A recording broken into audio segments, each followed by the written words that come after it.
گزرے یہ زندگی تیری رضا میں، یا رب غم سیکھ جائیں آداب زندگی۔ الحمدللہ رب العالمین، الصلاۃ والسلام علی سید الانبیاء والمرسلین، اما بعد فاعوذ باللہ من الشیطان الرجیم، بسم اللہ الرحمن الرحیم۔ الصلاۃ والسلام علیک یا رسول اللہ وعلی آلک واصحابک یا حبیب اللہ۔ الصلاۃ والسلام علیک یا نبی اللہ وعلی آلک واصحابک یا نور اللہ۔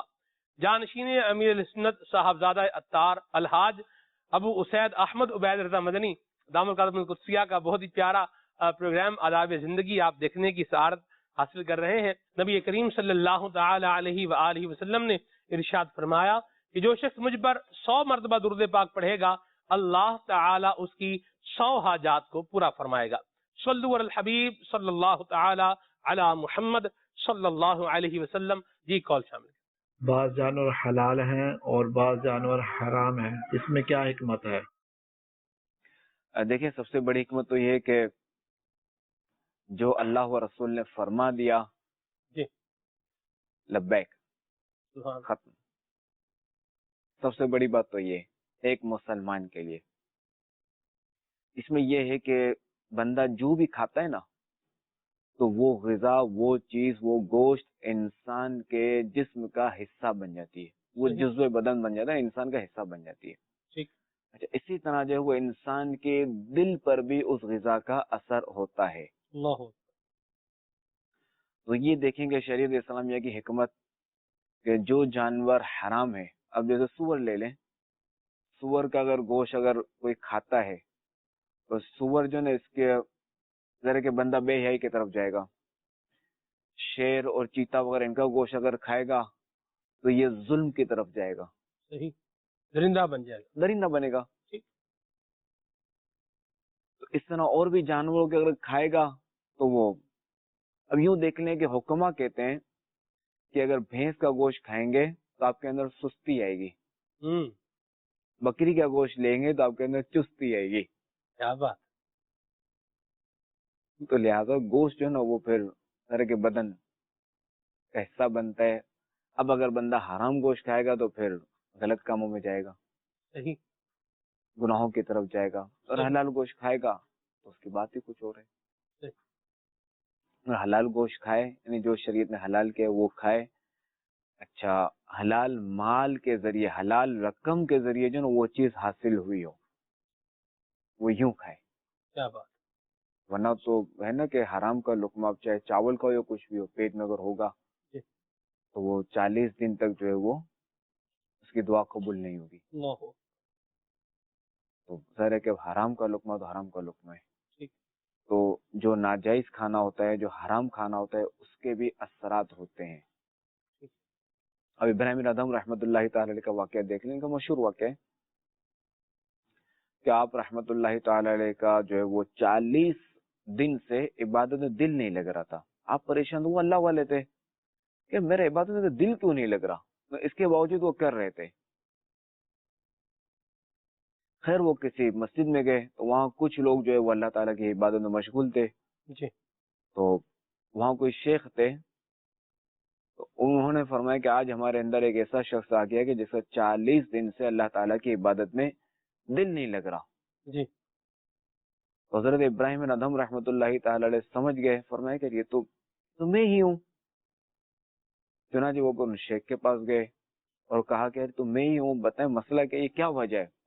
تو انہوں نے فرمایا کہ دراصل جو ہے وہ آپ نے جو ہے وہ فلاں جگہ کچھ کھجوریں لی تھی، اب اس میں سے ایک کھجور جو ہے وہ گری ہوئی تھی، وہ آپ نے اٹھا لی۔ جی۔ تو آپ نے جو ہے وہ یہ سمجھ کے اٹھا لی کہ یہ میری کھجور ہے، یعنی اس پہ آپ کو شبہ ہوا تھا۔ جی۔ تو لہٰذا اس وجہ سے آپ کا عبادت میں دل نہیں لگ رہا۔ اللہ اکبر۔ وہ اللہ والے تھے، ان کے لیے ظاہر ہے کہ وہ شبہات میں بھی مسائل تھے۔ جی۔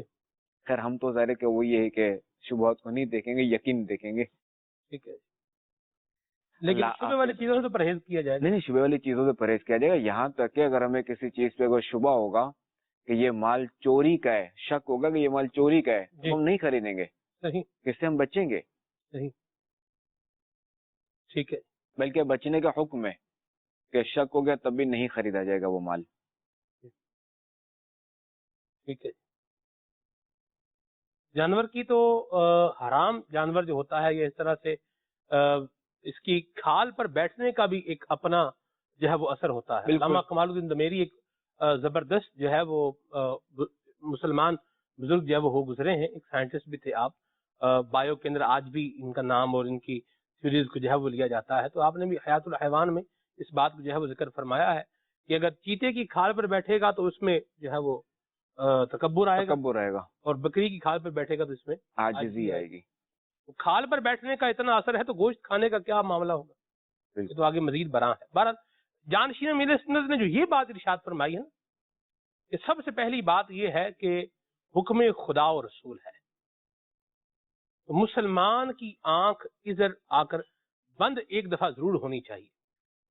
مجھے حکمت سمجھ میں آئے یا نہ آئے, بات میرے دماغ میں آئے یا نہ آئے, اللہ کریم کا حکم ہے, اللہ کے رسول کا حکم ہے, ہمارا سر وہاں پر جھکا ہوا ہے. یہ کہتے ہیں حضور سر تسلیم ہم کرنا. بالکل ماشاء اللہ. جی کال. میرا سوال یہ ہے کہ حسد کرنے والے کو کیا کیا سزائیں ملتی ہیں, برائے کرم ارشاد فرما دیجیے. دیکھیے حسد کرنے والا جو نا وہ ایک تو یہ کہ ہر وقت مغموم رہے گا, یعنی غم میں رہے گا, پریشان ہی رہے گا. صحیح. اچھا دوسرے کہ افضل ہے کہ جسے حسد کر رہا ہے اس کا کچھ کر تو نہیں سکتا, یہ اپنے آپ کا جو نا یہ بگاڑ کرتا جا رہا ہے, ٹینشن میں رہے گا, گلتا رہے گا, اور بلڈ پریشر کا مریض ہی ہو جائے گا, بلڈ پریشر کا مریض بھی ہوگا. اور دوسرا یہ کہ سب سے بڑا مسئلہ یہ کہ وہ اللہ تعالیٰ کی نافرمانی میں مبتلا ہے, کہ حسد جو ہے وہ کبیرہ گناہوں میں سے نا, اور یہ ذرا کہ یہ دل کی برائیوں میں سے, اور حسد جو ہے وہ اتنا خطرناک ہے کہ بعض اوقات اس کا انجام قتل تک نکلتا ہے. اللہ یعنی حاسد جو ہے بعض اوقات محسود کو, یعنی جس سے وہ حسد کر رہا ہے اس کو یہ مار دیتا ہے. تو لہذا حسد جو ہے نا اس کو نہیں پالنا چاہیے, اس کو ختم کرنا چاہیے, اللہ کی تقسیم پر راضی رہنا چاہیے, واہ واہ واہ, اور اللہ تعالیٰ سے مانگنا چاہیے. کیا بات. دوسرے سے چھین کر اسے مل بھی گیا تو یہ کب تک اس کو استعمال کر لے گا, یہ خود کب تک زندہ رہے گا. موت برحق ہے. سبحان اللہ. اللہ ہمیں حسد سے بچائے. آمین. اور حسد کے حوالے سے نگران شورا نے ایک دفعہ ایک بات ارشاد فرمائی تھی کہ حاسد کے لیے یہ بھی ایک سزا ہے. حاسد کو جو حسد ہوتا ہے وہ کسی کی نعمت سے ہوتا ہے, تو نعمت کو روکنا یا بڑھانا وہ تو اس کے اختیار میں تو ہے نہیں. بالکل. کہ اس کے چاہنے سے وہ نعمت کم ہو جائے, چاہنے سے چھن جائے تو ہونا نہیں. اللہ کریم اللہم لا مانع لمن اعطیت, جسے اللہ دینے کا ارادہ فرمائے اسے کون روک سکتا ہے. ولا ناقض فی من قضیت, جس کے حق میں اللہ تعالیٰ فیصلہ کر دے تو اس فیصلے کو جو ہے وہ کون توڑ سکتا ہے, کوئی نہیں توڑ سکتا. بالکل. تو نگران شورا نے بڑی پیاری بات کہی کہ جیسے جیسے نعمت بڑھتی جائے گی ویسے ویسے اس کی حسد بڑھتا جائے گا, بیماری بھی آگ بڑھتی جائے گی. ہائے ہائے, اللہ بچا. جی میرا یہ سوال ہے کہ طٰہٰ اور یاسین یہ نام رکھنا کیسا, جواب ارشاد فرما دے. طٰہٰ اور یاسین سے پہلے جو نا وہ غلام لگانا چاہیے, غلام طٰہٰ, غلام یاسین, چونکہ یہ حروف مقطعات میں سے ہیں اور یہ ہیں اللہ تعالیٰ کے آخری نبی علیہ الصلوۃ والسلام کے نام, تو اس کے معنی نہیں معلوم, تو لہٰذا یہ نام یوں رکھنا منع ہے کہ کسی کا خالی جو نا وہ طٰہٰ نام رکھیں یا یاسین نام رکھیں تو یہ منع ہے. غلام طٰہٰ, غلام یاسین. غلام یاسین یہ جو ایک طبقہ ہوتا ہے یہ ناموں کو شارٹ کر دیتا ہے. نام کا جسے اس کے لیے ایک لفظ میں کہنا مشکل ہو جائے گا, ورنہ وہ نام کیا کر دیتے ہیں بھی دو الفاظ ہیں, دو میں سے ایک کو ہٹا دیں گے, وہ ایک جو ہے وہ لے آئیں گے. تو ایسے لوگوں کو جو ہے وہ آپ کیا پیغام دیں گے؟ دیکھیے احمد رضا ہے جیسے, تو اس کو احمد احمد کہتے رہیں گے, یا اس کو رضا رضا جو ہے وہ کہتے رہیں گے. دیکھیے طبقہ نہیں ہے, انسان جو ہے نا وہ آسانی کی طرف جاتا ہے. ٹھیک ہے, تو اب ظاہر ہے کہ اس کو یہ دیکھنا ہے کہ اس کی لمٹ کیا ہے. صحیح ہے جی. تو ہر جگہ جو نا وہ یہ چیز اختیار نہیں کرے گا جی, ایک اس کی لمٹ ہے, اس لمٹ تک رہے.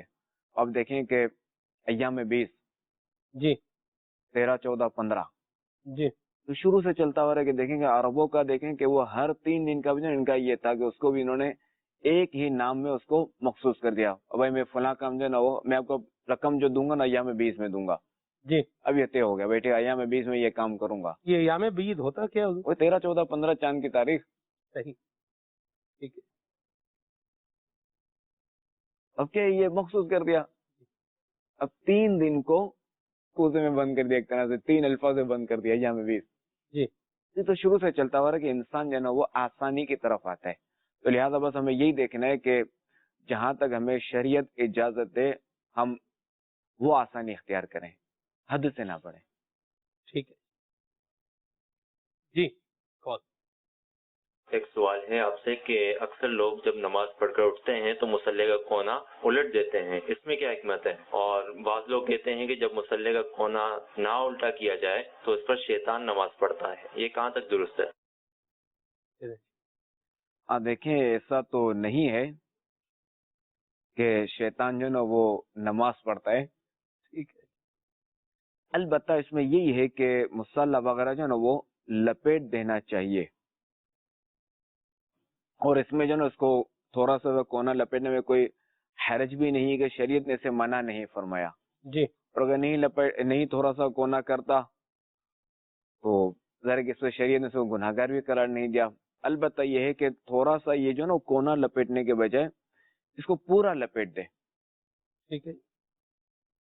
اور یہ خیال کرنا کہ جس کو نہ لپیٹا جائے تو اب جو ہے نا وہ شیطان نماز پڑھتا ہے، تو اس کی تو ظاہر ہے کہ وہ کوئی حقیقت نہیں ہے. صدر الشریعہ بدر الطریقہ مفتی امجد علی اعظمی علیہ رحمۃ اللہ القوی فرماتے ہیں کہ نماز پڑھنے کے بعد مصلی کو لپیٹ کر رکھ دیتے ہیں، یہ اچھی بات ہے کہ اس میں زیادہ احتیاط ہے. مگر بعض لوگ جا نماز کا صرف کونا موڑ دیتے ہیں اور یہ کہتے ہیں کہ ایسا نہ کرنے میں اس پر شیطان نماز پڑھے گا، تو یہ بے اصل ہے، یعنی اس کی کوئی حقیقت نہیں ہے. اسی طرح کا ایک سوال امام اہل سنت سید اعلی حضرت امام احمد رضا خان رحمۃ اللہ علیہ سے ہوا کہ اکثر دیہات میں نماز پڑھ کر جب اٹھتے ہیں تو کونا مصلی کا الٹ دیتے ہیں، اس کا شرعن ثبوت ہے یا نہیں؟ تو آپ رحمۃ اللہ تعالی علیہ نے جواباً جو وہ حدیث پاک نقل فرمائی. سیدنا جابر بن عبداللہ رضی اللہ تعالی عنہما سے روایت ہے کہ رسول اللہ صلی اللہ علیہ وسلم نے ارشاد فرمایا، شیطان تمہارے کپڑے اپنے استعمال میں لاتے ہیں، تو تم میں سے جب کوئی اپنا کپڑا اتارے تو اسے چاہیے کہ وہ اسے تہ کر دیا کرے کہ اس کا دم راست ہو جائے کہ شیطان تہ کیے ہوئے کپڑے نہیں پہنتا. حضرت سیدنا جابر بن عبداللہ رضی اللہ تعالیٰ عنہما سے روایت ہے کہ خاتم النبیین صلی اللہ علیہ وسلم نے ارشاد فرمایا، کپڑے لپیٹ دیا کرو، ان کی جان میں جان آ جائے، اس لیے کہ شیطان جس کپڑے کو لپٹا ہوا دیکھتا ہے اسے نہیں پہنتا، اور جسے پھیلا ہوا پاتا ہے اسے پہنتا ہے. اللہ پاک کے آخری نبی علیہ الصلوۃ والسلام نے ارشاد فرمایا، جہاں کوئی بچھونا بچھاؤ جس پر کوئی سوتا نہ ہو اس پر شیطان سوتا ہے. تو پھر سید اعلی حضرت مذکورہ احادیث ذکر کی، اس کے یہ نقل کرنے کے بعد ارشاد فرماتے ہیں کہ ان احادیث سے اس مصلی کا کونا الٹ دینے کی اصل نکل سکتی ہے اور پورا لپیٹ دینا یہ بہتر ہے. ٹھیک ہے. بستر بھی لپیٹ دینا چاہیے جب آپ اٹھیں بالکل. بستر سے. تو کچھ لوگوں کی عادت ہوتی ہے کہ وہ جیسے بستر لپیٹنا تو کثرے شان اپنی سمجھتے ہیں کہ یہ تو گھر کی خواتین ہے، انہی کا کام ہے، یہی بستر لپیٹیں گی. مرد بھی بستر لپیٹ سکتا ہے، جیسے کوئی کھیس ہے، کوئی چادر ہے تو اس کو جو ہے وہ طے کر دے.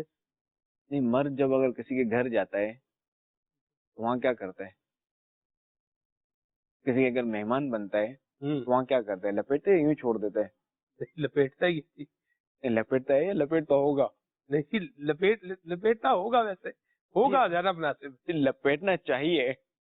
ظاہر ہے کہ سلیقہ بھی کوئی چیز ہے.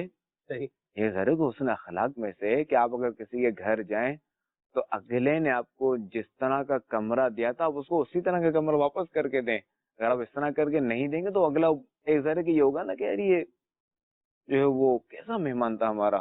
تو کوئی تمیز ہی نہیں تھی، کوئی رہنے کا طریقہ ہی نہیں تھا، کوئی چیز کہاں پڑی ہوئی، کوئی چیز کہاں پڑی ہوئی، بستر اگلے نے ایسے چھوڑ دیا. لہذا لپیٹنا چاہیے، بالکل طریقے سے سلیقے سے رکھنا چاہیے. جب وہاں سلیقے سے رکھنا چاہیے کسی اور کے گھر میں تو اپنے گھر میں بھی رکھنا چاہیے مدینہ تاکہ اپنے بچوں کی بھی عادت بنے. مرحبا. ماشاءاللہ. جی کال. میرا سوال ہے کہ بعض اسلامی بھائی ایسے ہیں جو دعوت اسلامی کے مدنی ماحول سے دل و جان سے محبت تو کرتے ہیں، لیکن دعوت اسلامی کے مدنی کام کی کوئی ذمہ داری قبول نہیں کرتے، ان کا یہ رویہ کیسا ہے؟ دیکھیں دعوت اسلامی جو ہے نا وہ الحمدللہ کریم ایک سنت وغیرہ اس میں کاروبار ایک طرح سے سمجھانے کے لیے عرض کر رہا ہوں جی تو گویا کہ یہ کہ ہماری دکان ہے. اب ظاہر ہے کہ ہر دکاندار چاہتا ہے کہ میرا سیلز مین پاورفل ہو، یعنی ایسا ہو کہ جو میری بکری کرے. تو جب آپ چاہتے ہیں دعوت اسلامی کو اتنا چاہتے ہیں تو اسے سیلز مین ہی بن جائے. اور اس میں دیکھیں کہ آپ ہی کی آخرت کا فائدہ ہے، آپ ہی کی بھلائی ہے کہ اگر آپ نے کسی کو نیکی کی دعوت دی، اگر آپ نے کسی بے نمازی کو نمازی کی دعوت دی، اب اگر وہ نماز پڑھنے کا عادی ہو گیا، نماز پڑھتے تو آپ تو دنیا سے چلے جائیں گے اور اس کی نماز پڑھنے کا ثواب آپ کو ملتا رہے گا. سبحان اللہ. آپ نے کسی کو گناہ سے روکا اور آپ دیکھیں کہ آپ تو دنیا سے چلے گئے، آپ کو ثواب کتنا ملے گا. تو اس طرح آپ دیکھیں کہ آپ نے جتنی بھی نیکی کی دعوتیں دی، جتنے بھی نیک کام کروائے، آپ کو ثواب اس کا کتنا ملے گا. اور یہ ایسا ہے میٹر ہے جو اب چلتا ہی رہے گا کہ موت کے بعد بھی آپ کا یہ میٹر بند نہیں ہوگا. اللہ. اچھا پھر جتنوں کو آپ نیکی کی دعوت دیں گے وہ آپ کو مرنے کے بعد بھی یاد رکھیں گے، وہ آپ کو ایصال ثواب بھی کریں گے. ہے نا. آج کل آپ حالات دیکھیں کہ اگر خاندان میں کوئی مر جاتا ہے تو اس میں کیا ہوتا ہے، چند دن جو ہے وہ لوگ یاد رکھتے ہیں، وہ بھول جاتے ہیں. اور جب سالانہ جب فاتحہ ہوتا ہے دوستوں ان کو ایصال ثواب کیا جاتا ہے. دعوت اسلامی کا دینی ماحول ایسا ہے کہ اس میں اپنے مرنے والے اسلامی بھائی کو یاد رکھا جاتا ہے اور اکثر ایصال ثواب کیا جاتا ہے. تو اگر آپ چاہتے ہیں کہ قبر میں موج ہی موج ہو، مزے ہی مزے ہوں، تو پھر اس کاروبار میں لگ جائیں. کیا بات. اس کے اچھے سیلز مین بن جائیں. کیا بات. مرحبا. یہ اچھے مبلغ بن جائے، اچھے مبلغ بن جائے. ظاہر سی بات. اب دیکھیں کہ ایک بندہ بولے کہ میں اس طرح جو نا وہ دھواں دھار بیان کر سکوں، اس طرح سب کچھ کر سکوں، تو یہ اللہ تعالیٰ کی تقسیم ہے. ہر ایک جو ہے وہ یہ کام نہیں کر سکتا. تو ضروری نہیں کہ آپ جو ہے نا وہ مدنی چینل پہ آ کر بیان ہی کریں یا کسی بڑے اجتماع میں آ کر بیان ہی کریں. اب میں آپ کو اپنا بتاؤں کہ جس طرح امیر سنت کو میں نے دیکھا ہے کہ بین الاقوامی اجتماع ملتان میں اپنے بیان فرماتے تھے، کیونکہ کتنا یعنی ساؤنڈ سسٹم اتنی عوام سارا لگا ہوتا تھا، نظام سارا ہوتا تھا. اچھی بات. تو میں نے یہی فیضان مدینہ میں امیر سنت کو فیضان سنت سے بغیر مائک کے درس دیتے ہوئے دیکھا ہے، چند اسلامی میں بیٹھے ہوئے. اللہ. یہ بھی دیکھا ہے، وہ بھی دیکھا ہے. ہائے ہائے. اسی طرح جو ہے نا وہ میں نے امیر سنت کو جو ہے وہ مغرب کے بعد کھڑے ہو کر بغیر مائک کے بیان کرتے ہوئے دیکھا ہے. اللہ اکبر. تو کھڑے ہو کر بھی دیکھا ہے، صوفے پہ بیٹھ کر بیان کرتے ہوئے دیکھا ہے، اور زمین پہ بیٹھ کر درس دیتے ہوئے دیکھا ہے. تو مبلغ ہو تو ایسا. تو آپ ذرا آپ نے امیر سنت کو آئیڈیل بنانا ہے نا. جی بالکل. اب آپ یہ دیکھ لیں کہ آپ ان تینوں میں سے کیا کر سکتے ہیں. سبحان اللہ. تو جو آپ کر سکتے ہیں اس کو آپ لے لیں. اب درس دینا یہ سب سے آسان کام ہے. بس آپ جو ہے نا وہ ایک دو بار پڑھ لیں، کیونکہ آپ نے درس دینا ہے، بیان نہیں کرنا. بیان کا جو نا ایک اگرچہ کہ بیان کا معنی جو ہے نا وہ درس دینا، بیان کرنا ایک ہم معنی ہی ہے، مگر میں جو سمجھاؤں وہ یہی ہے کہ بیان محفظ ضمیر بیان کرنا، محفظ ضمیر بتانا کہ آپ کے جو ضمیر میں ہے اسے آپ یہ جیسے آپ نے کتاب سے کوئی واقعہ لیا اور آپ نے اس کو اپنے الفاظ میں بتانا ہے، یہ ہے بیان. اور اس سے آپ نے کیا سبق حاصل کیا. جبکہ درس کا کیا ہے کہ جو لکھا ہوا ہے وہ پڑھ کے سنا دے، یہ درس ہے. اب درس دے دیں. آپ کو ذرا کہ مطلب ہے ثواب سے اور اپنے مطلب ثواب ہی سے رکھنا ہے. آپ درس دیتے ہیں کہ کئی آپ کو ایسے واقعات ملیں گے کہ کئی لوگ جو ہے وہ فیضان سنت کا درس سن کر دعوت اسلامی کے مدنی ماحول سے وابستہ ہوئے ہیں، فیضان سنت کا درس سن کر گناہوں کی دلدل سے نکلے ہیں، فیضان سنت کا درس سن کر نیکیوں کی طرف وہ آئے ہیں اور مبلغ بنے ہیں. اب درس دیں. کیا بات. تو کسی نہ کسی طریقے سے دعوت اسلامی کا ساتھ دیں، پریکٹیکل حصہ بن پریکٹیکل حصہ بن لیں. واہ واہ واہ. بالفتح اگر آپ کو اردو ہی پڑھنے نہیں آتی جی تو اور بھی شعبے ہیں ایسے جی اس میں. اچھا اردو پڑھنے نہیں آتی نا, دیکھیے اب ایسے لوگ کم ملیں گے جن کو اردو پڑھنے نہیں آتی ہے. چلے اگر ہیں بھی تو سن تو سکتے ہیں نا درس. ہاں درس سننے کی ذمہ داری لے لیں. بٹھا بھی سکتے ہیں. بٹھا بھی سکتے ہیں, خیر خواہ بن سکتے ہیں. کیا بات. یہ جو نیکی کی دعوت علاقائی دورہ جو ہوتا ہے اس میں جو ہے وہ ٹھیک ہے دائی نہیں بن سکتے, خیر خواہ تو بن سکتے ہیں. ایسی بات. اچھا شریک ہو کر اس میں تعداد میں اضافہ تو کر سکتے ہیں. کیا بات. تعداد میں اضافہ ہوگا اور آپ کو بھی ثواب ملے گا نا. واہ واہ واہ, جی بالکل ایسی بات. تو آپ جو وہ کئی طریقوں سے جو ہے وہ دعوت اسلامی کا حصہ بن سکتے ہیں. نیکی کی دعوت عام کرنے میں آپ کا کردار آ سکتا ہے. واہ. بس آپ اپنا ذہن بنا لیں کہ مجھے کسی بھی طریقے سے نیکی کی دعوت دینی ہے, مجھے کسی بھی طریقے سے اپنی قبر روشن کرنی ہے. واہ واہ واہ, سبحان اللہ. اب کوئی بندہ ہے وہ کسی کی مدد کرتا ہے یا راہ خدا میں دیتا ہے کروڑ روپے, اس کی حیثیت ہے, اور کوئی دیتا ہے 1 روپیہ. تو آپ اپنی حیثیت کے مطابق جو ہے وہ نیکی کی دعوت دیں. اچھا پھر یہ کہ ایک تو یہ کہ جو پڑھنا نہیں جانتے وہ درس میں بیٹھنے کی ذمہ داری لیں, اور دوسرا یہ کہ مدرسۃ المدینہ بالغان جی اس میں شرکت کریں.